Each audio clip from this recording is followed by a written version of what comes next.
Capítulo 1 de O Evangelho segundo o Espiritismo, que tem um título tão significativo: Não vim destruir a lei. Se você busca entender o Espiritismo sob a luz do Evangelho de Jesus, com ensinamentos que tocam a alma e trazem paz ao coração, inscreva-se no nosso canal e venha conosco nessa jornada de conhecimento e amor. A semente antiga e a nova colheita. Moisés, Jesus e o Espiritismo. Jesus, em sua infinita sabedoria, nos disse algo muito importante que está lá no Evangelho de Mateus. Não penseis que eu tenha vindo destruir a lei ou os profetas. Não os vim destruir, mas cumpri-los. Imaginem uma semente plantada lá no passado, por Moisés. Ele foi um enviado de Deus para um povo que ainda estava aprendendo a andar, que tinha costumes difíceis, trazidos da escravidão. Moisés trouxe a lei de Deus, aqueles 10 mandamentos que a gente conhece tão bem como: não matarás, honrai vosso pai e vossa mãe, não roubarás. Essa parte da lei, meus irmãos, é eterna, é como a lei da gravidade, não muda. É para todos os tempos e lugares. Mas Moisés também teve que dar umas leis para organizar a vida daquele povo, leis civis, que eram para aquele tempo e lugar, para aquela gente que precisava de uma mão mais firme. Ele, com a sabedoria que Deus lhe deu, sabia que aquelas almas ainda não estavam prontas para entender tudo de uma vez. Era como dar uma comidinha leve para um bebê que ainda não pode comer a mesma coisa que um adulto. Jesus, o jardineiro divino que amplia a semente. Depois de Moisés, veio o nosso amado Jesus. Ele não veio para derrubar a semente plantada por Moisés, mas sim para regá-la, adubá-la, fazê-la crescer e dar mais frutos. Ele veio cumprir a lei, ou seja, desenvolvê-la, dar o seu verdadeiro e mais profundo sentido.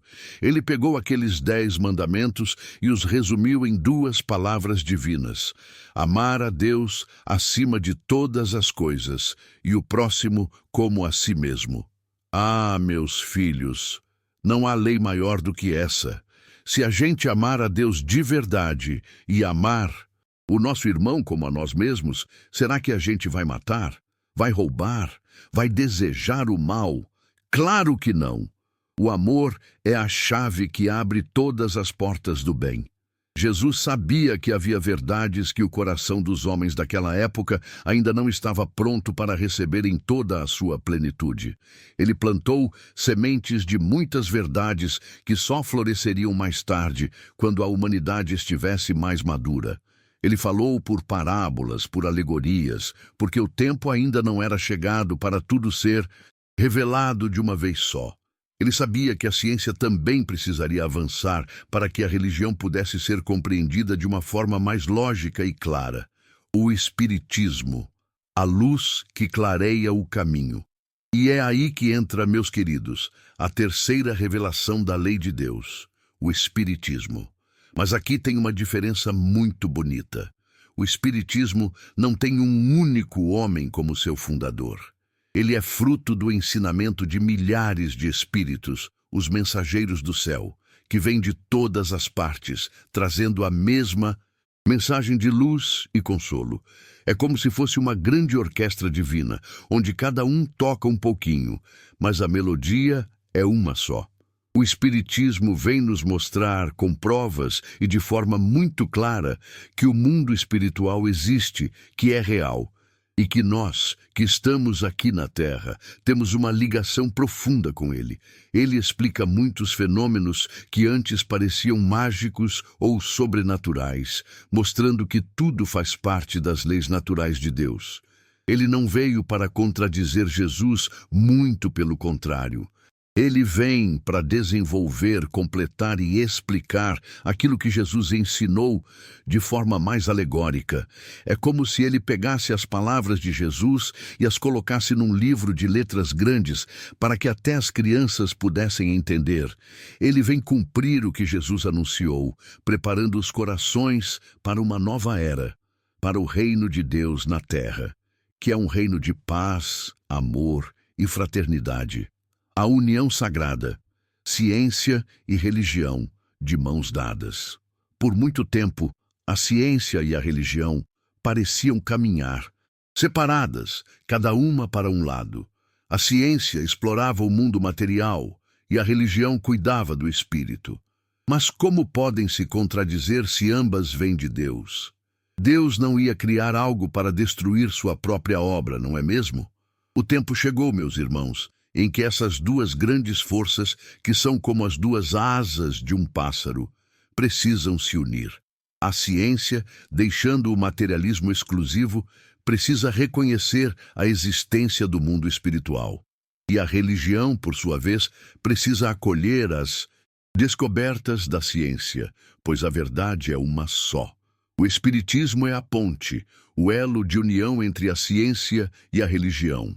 Ele mostra, através da observação e da razão, que as leis que regem o mundo espiritual são tão reais e imutáveis quanto as leis que regem o movimento das estrelas. Quando a fé se une à razão, o materialismo perde a força e a verdade brilha com mais intensidade. É uma revolução, sim, mas uma revolução de amor que acontece dentro de cada um de nós. É o progresso nos impulsionando para a frente, para uma nova era de luz para a humanidade. O chamado para a nova era Deus, em sua bondade sem fim, nos enviou Moisés, que abriu o caminho com a lei. Depois, enviou Jesus, que continuou a obra, trazendo o amor e a moral mais pura. E agora, meus irmãos, o Espiritismo vem para concluir essa obra divina. Ele é a alavanca que Deus usa para impulsionar a humanidade para um futuro de mais luz e entendimento. Como nos diz o Espírito Fenelon, o mundo está abalado em seus fundamentos. Reboará o trovão. Sede firmes. Não se assustem com as mudanças, meus filhos. A transformação é antes moral do que material.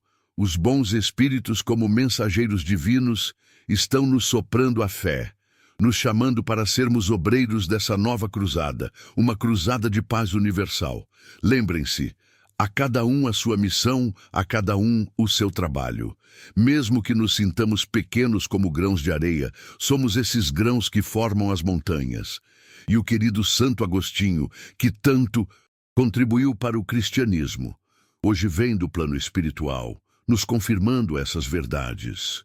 Ele que pressentiu em vida a comunicação com os entes queridos, agora, com a clareza do Espírito, é um dos grandes divulgadores dessa doutrina que explica o que antes parecia um mistério. Ele não veio destruir o que edificou, mas sim nos dar uma compreensão mais profunda e lógica dos ensinamentos cristãos. Que essas palavras nos toquem o coração e nos inspirem a vivermos a lei de Deus com mais amor e sabedoria a cada dia. Que a paz de Jesus esteja com todos vocês.